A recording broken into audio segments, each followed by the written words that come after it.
Well, and just like that, we are back for episode 2, and this is called Tickets to the Smear Campaign. But guess what? They're sold out. Wow, I did not expect to be making the second episode so soon, but I have things to do next week, so I want to get y'all full of information. And this one is coming in hot because this is not my first smear campaign. Remember that. This is my third, and I have come prepared this time. I have all of the receipts, I have all the information because I did what I needed to do to protect myself. Why? Because I understand how the ego works and how wounds work and how they absolutely love to hurt others when they are hurting. So what I have done is collected all of these receipts for you because what is being exposed through one lens is only one lens. I cannot believe I'm back here already. Let me share a little bit with you.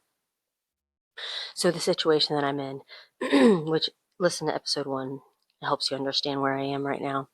I am living on my farm, Seva, in the top of a mountain in Costa Rica, an extremely secluded place. And there is a woman living here that I invited up here who got a little too comfortable, was confused my invitation and hospitality with the authority to adjust or at least request let's say request that I change so that it can make her more comfortable for being here. I don't operate that way. Hi, did we just meet? I don't operate that way. However, there was a version of me that was weak enough to do that, and she was the one who invited her up here. That version of me is no longer here because why? I birthed a baby, and then I rebirthed myself, and I recognized who I am, where my value is.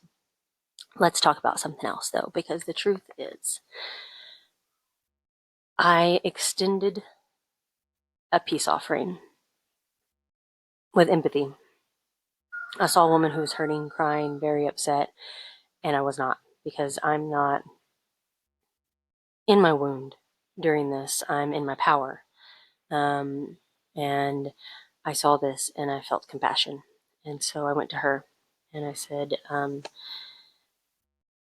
how are you? Do you have somewhere to go? And she says, no, I don't have anywhere to go. I'm like, okay, well, you can stay here for another week. I leave on Monday for an entire week. So you get to have this place to yourself. You get to go through whatever you need to go through. And then you need to be out by the 15th, which is when I return. She agreed. Well, no, in that moment, she said she'll think about it. She sends me a text. Just wait till the end of the show, or I might just do it here if I can figure out how to do that, because I'm new to a podcast. Let's go into that secondly. Hopefully I don't forget. But I said, okay, I extended the offering, and then she texted me and said where she is, that she can't find a place to stay with her and her dog, and that she's going to accept this offering. And I said, great, can we please agree to not go with our war commentary on social media? And she said, absolutely, I can agree to that. And I felt, okay, good, because I don't want to do this. I just want peace. And then it turns out today that she, not even 24 hours, she uploads a video doing exactly what we said we weren't going to do. I was going to wait for an entire week to upload this podcast just out of respect and an agreement. I agreed to this.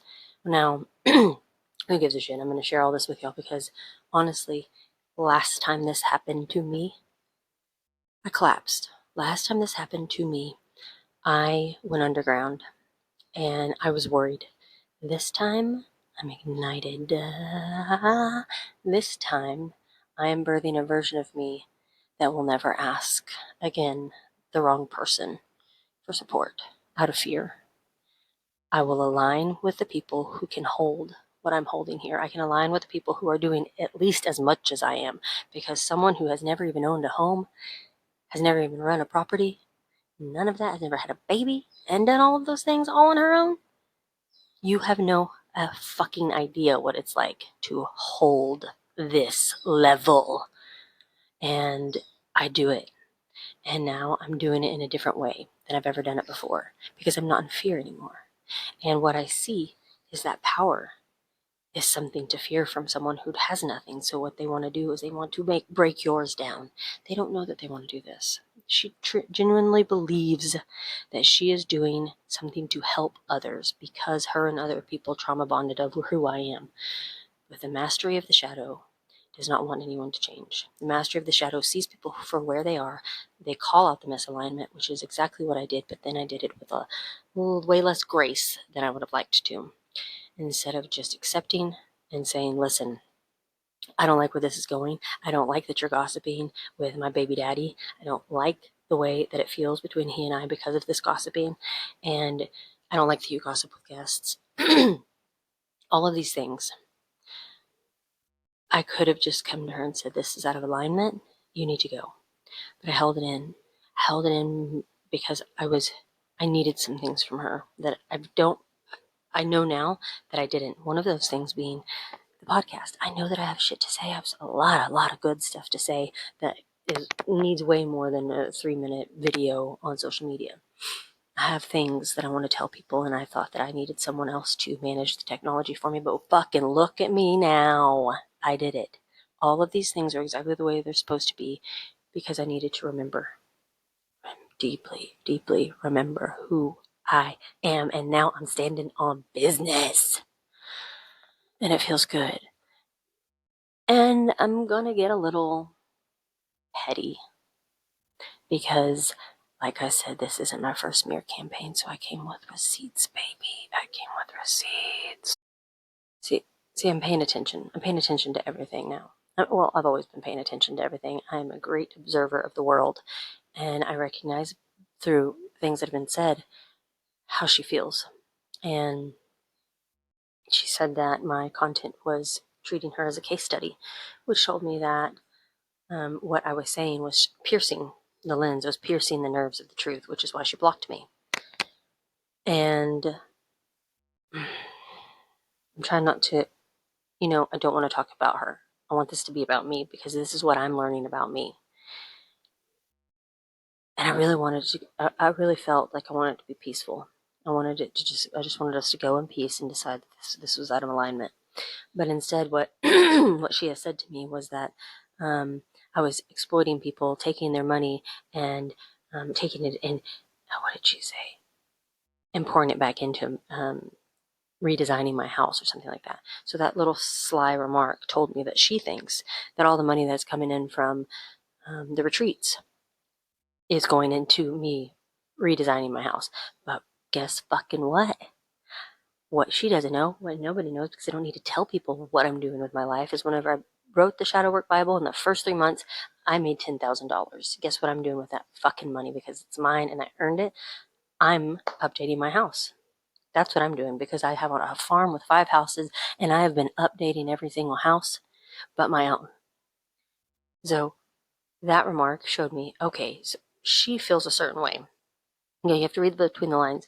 She feels that if she can destroy the women who are coming here for this retreat, that it will drain me, that I won't have any money, and that it'll hurt me here in this space, because she had also told me that I'm using her for her followers, and that without me, this farm is not going to have what it needs without her. And I'm like,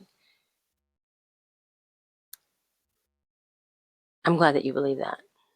I am. I'm glad that you believe that I am incapable of this. And it makes sense as to why you think that you have the authority to tell me how to run my queendom. Definitely words that I said. I also use the word delusional, which I'm going to show you these receipts. I'm going to show you these text messages because what is coming out of her mouth is not the truth. And because I've been here before, I came with protection. I recorded our conversation whenever I went to her and asked her how she was doing and asked her if she could stay, if she wanted to stay another week. I recorded that conversation and I'm going to play that for you. Probably not in this one, but maybe the next one. You're going to get to hear what that sounds like, and then you're going to get to see the text messages afterwards. Because what she's telling people is a lie. And whenever someone calls you out over and over again, telling you that you're the darkness, that you have a demon attached to you, that is their own projection of themselves. I have been made a villain many times, and this is why. Because I don't fucking back down. Because I don't back down from who I am. Instead, I illuminate it, and I illuminate my shadow, and I will continue to illuminate my shadow on this podcast. So thank you for being here. I know people love the drama. This is why you're here. You're here because of the drama. You're here because there is this spiritual warfare going on social media, and you want to know who's who, what, and who you can point your finger out to. And some of you actually are here because you believe in me, but for real, people love drama. Me, on the other hand, I do not do drama. I don't do it. I just step away from it. And you heard that in the last episode where I step out of it and I shut it down. But what happens when I shut it down and it doesn't get resolved externally out in the world, like if they're not handling their own shit and it continues, then I step into my what someone would call a beast mode. And you know what? I am beast mode. You know why? Because I shatter illusions. The illusions that people carry that they can treat other people in a certain way and it not be reflected on their own pain and shadow. That illusion I will destroy all fucking day long. And this is why I get named the villain. Because I don't sugarcoat it, because I'm not going to kid glove this anymore. Let's come back around to me. This is what this is about. This is my experience. This is what is my shadow work in this. And like I said in the first episode, is knowing my power. Well, this itself, and me knowing who I am now, I didn't know last time. I knew a little bit, but I was also just freshly pregnant. And I thought, I can't have my world crumble around me and be able to take care of it. And it fucking crumbled. When I tell you, I went straight inside and I didn't come out for a while. My bank account got drained. My bank account was the one paying the bills, and I couldn't hold space for people. I couldn't have retreats. I couldn't have people coming up here because I was like, there's no way I'm going to invest my energy into holding space for someone whenever I can't hold space for myself right now. So for a long time, Corey, my daughter's father, who lives here on the farm and will probably always live here on the farm, he was doing it, and it was fine. And when we survived and grew, and I learned a lot about who I am. But the one thing that I know that is part of my mission, the one thing that I will not let someone fuck with, is my mission. I have promised 3 really amazing women and a family that they could come and live here for 6 months. And this situation that was here, this darkness that was here, this energy that was lingering, the gossiping, the entitlement, had to go before they came, and that's not too far away. And so whenever I decided, it was like, wow, I just opened up and I felt like, no. First, what you're doing, you're vandalizing my digital altar. You're going into all of my posts. This is my altar, this is my medicine, this is my space, and you're commenting your personal stuff onto them. Never did that to her because I'm a fucking adult. And I have respect for other people's altar, to the way I have respect for my altar. And then there was this situation here physically in my temple, in my altar. And I had to be the eruption of the volcano. And this is me. You're getting to see it raw right here. Like, this is the whole reason I made this podcast, because I want you to see this full experience. And every single day I wake up and I take self-accountability for everything. I don't blame anyone for anything, ever. That shit hits hard for people who don't want or just can't or not ready. They don't have the tools to acknowledge how they are in the situation that they're in, the way that they feel about someone else. If I feel a certain way about someone and I think that they're the problem, I am missing it. I'm not illuminating my shadow, and I'm looping. This time I karmically chose different. Oh, this is what this whole podcast, this is what this episode is about. Oh my God, the last episode, I told you that it's going to come back around. It's going to karmically come back around because we get tested immediately. And I was like bummed out. I was like, damn, I don't want to wait years to have to choose again. I want to be graceful now. I want to take compassion now. Listen to this. that's the part I was saying is I asked her, I said, here's a peace offer and you can stay here for a week. And I thought maybe this is going to be great. She's going to have a good time to like get back into a swing of things, find out where she's going to go. And I'm not going to be here. I don't like to see people hurting, right? And she was in pain. And obviously she's lashing out all over the place. She's like bleeding on everybody but the person who cut her. And so then I get a message because I'm getting messages from people because I'm blocked on her stuff. I get a message that she said some shit and I got to see the video and I was just like, what? Like, it was just late afternoon yesterday, maybe at this time, that we had the conversation and agreed that we would just ease up online. And then she says some really intense stuff. And I was like, this is my moment. You know what I did? I got up and I was like, she's got to get the fuck off this mountain. And then my baby just kept on, mama, mama, mama, mama. So I took a walk with her and we had a reroute and I calmed down and I realized, oh my God, I'm in it. I'm in it right now. 24 hours later, I'm in it. And I get to choose now. I don't have to live with this karma any longer. So what have I done? I chose to just let it be.